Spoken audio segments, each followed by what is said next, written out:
Trump کا یروشلم کو اسرائیلی دارالحکومت تسلیم کرنے کا فیصلہ۔ امریکی ذرائع ابلاغ کے مطابق صدر ڈونلڈ ٹرمپ نے یروشلم کو اسرائیل کا دارالحکومت تسلیم کرنے کا حتمی فیصلہ کر لیا ہے۔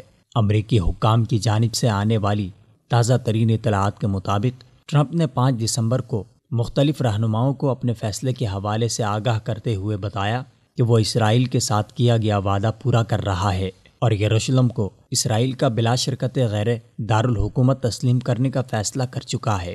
امریکی صدر کی جانب سے اپنے ارادے کو حتمی طور پر فیصلے میں بدلنے کے اعلان کے ساتھ ہی پوری دنیا سے ٹرمپ پر دباؤ ڈالا جا رہا ہے۔ مسلمان ممالک نے ٹرمپ کے اس فیصلے کو احمقانہ اور فتنہ و فساد کی جانب قدم قرار دیا ہے۔ سعودی فرمانروا شاہ سلمان بن عبدالعزیز نے ٹرمپ کو متنبہ کیا ہے کہ ٹرمپ کا یہ فیصلہ اشتعال اور فساد کا باعث بن سکتا ہے۔ شاہ سلمان نے کہا کہ یک طرفہ فیصلہ جہاں فلسطینی مسلمانوں کے حق کو سلب کرے گا، وہیں پوری دنیا کے مسلمانوں کے جذبات کو مجروح کرے گا۔ اسرائیل تل ابیب سے اپنے دارالحکومت کو یروشلم منتقل کرنے کی غلطی نہ کرے، جبکہ ترک صدر رجب طیب اردگان نے امریکہ کو کہا ہے کہ بیت المقدس مسلمانوں کے لیے ریڈ لائن ہے، جسے کراس کرنے کی کوئی بھی کوشش عالمی امن کو داؤ پر لگانے کی کوشش ہوگی۔ طیب اردگان نے اسرائیل کو خبردار کیا ہے کہ اگر اس نے امریکہ کی ملی بھگت سے دارالحکومت تل ابیب سے یروشلم منتقل کیا تو وہ اسرائیل سے تعلقات ختم کر دیں گے۔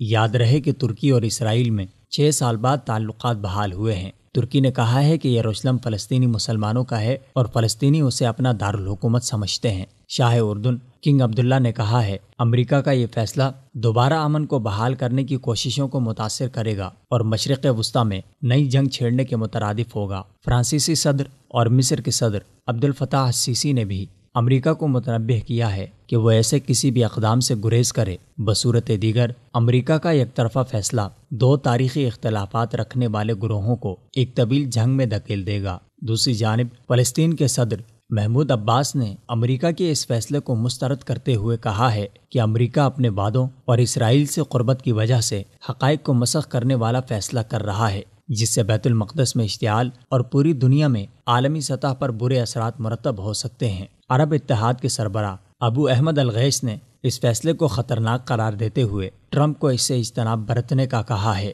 اس وقت ڈونلڈ ٹرمپ عالمی دباؤ اور تمام مسلمان ممالک کی جانب سے انتباہ کے باوجود اپنے فیصلے پر قائم رہنے کا عندیہ دے رہا ہے، کیونکہ ٹرمپ خود مسلمانوں کے حوالے سے انتہائی نفرت آمیز ذہنیت رکھتا ہے۔ اپنی الیکشن مہم کے دوران مسلمانوں کو خوب رگیدا اور صدر منتخب ہو کر بھی سب سے پہلے مسلمانوں کو ہی ہدف تنقید بنایا۔ سماجی ویب سائٹ ٹویٹر پر بھی ٹرمپ مسلمانوں کے متعلق اپنے انتہا پسندانہ خیالات کا اظہار کرتا رہتا ہے، جس پر ڈونلڈ ٹرمپ کو دنیا بھر سے سبکی کا سامنا کرنا پڑتا ہے۔ ٹرمپ نے اگر یہ فیصلہ کر لیا تو اسرائیل فلسطین تنازع کی شروعات یعنی 1948 سے لے کر سن 2017 تک امریکہ پہلا ملک ہوگا جو یروشلم کو اسرائیل کا دارالحکومت تسلیم کرے گا۔ یروشلم دراصل فلسطینی مسلمانوں کا ہے، جسے عرب اسرائیل جنگ کے دوران صہیونیوں نے اپنے قبضے میں لے لیا تھا۔ امریکہ کا یہ احمقانہ فیصلہ اسرائیل اور فلسطین کے مسئلے کو مزید کئی عشروں تک الجھانے کا سبب بن سکتا ہے۔ عالمی برادری کو اس فیصلے کو روکنے کے لیے مداخلت کی ضرورت ہے،